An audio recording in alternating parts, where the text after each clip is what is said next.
Hello everyone. आज हम भारतीय संविधान के कुछ विदेशी स्रोत के बारे में जानेंगे।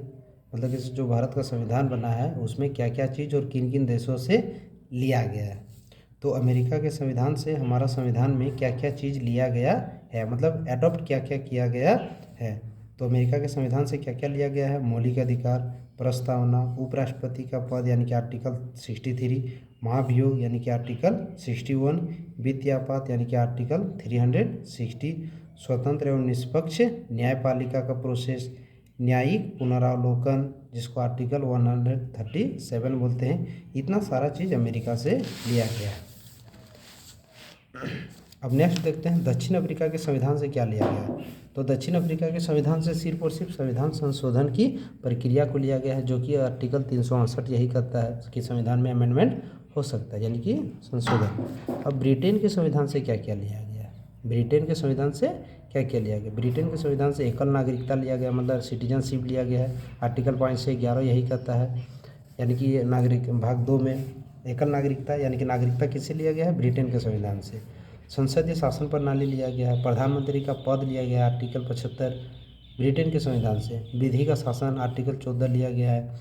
विधि निर्माण की प्रक्रिया लिया गया है। द्विसदनात्मक सदन, पीएम तथा मंत्रिपरिषद लोकसभा के प्रति उत्तरदायी है। संसदीय विशेषाधिकार आर्टिकल 105, ये सारे चीज़ किससे लिए गए हैं, ब्रिटेन के संविधान से।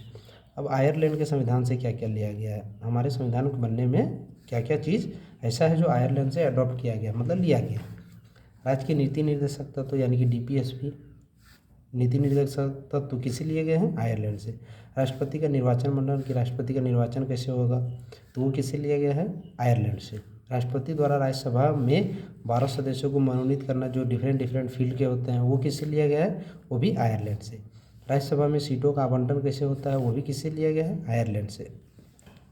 अब बात करते हैं ऑस्ट्रेलिया के संविधान से क्या क्या लिया गया है। तो ऑस्ट्रेलिया के संविधान से समवर्ती सूची, जिसको हम लोग कंकरेंट लिस्ट कहते हैं, वो लिया गया है।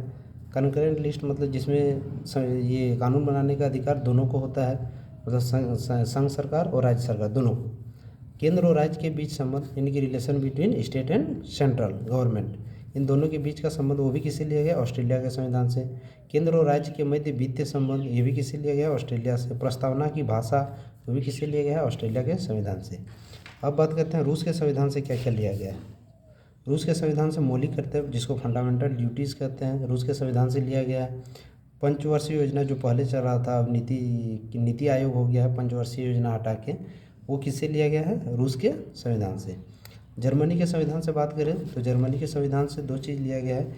एक राष्ट्रीय आपात, जिसको नेशनल इमरजेंसी कहते हैं, 352 आर्टिकल, और आपात के समय में राष्ट्रपति की शक्ति एवं अधिकार। आपातकाल में क्या क्या शक्ति है, क्या क्या ये है, पावर है जो राष्ट्रपति के पास बच जाता है, वो भी किससे लिया गया है, जर्मनी के संविधान से।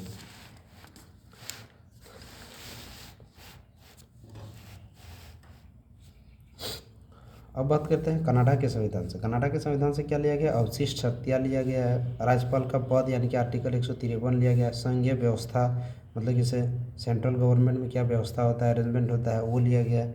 राष्ट्रपति शासन आर्टिकल 356, इसमें सबसे इंपॉर्टेंट है कनाडा के संविधान से क्या लिया गया है, राष्ट्रपति शासन ना। कोई भी सेंट्रल स्टेट गवर्नमेंट जहाँ सरकार ठीक ठाक से नहीं चल पाती है, वहाँ पर राष्ट्रपति शासन लग जाता है आर्टिकल 356 का यूज करके।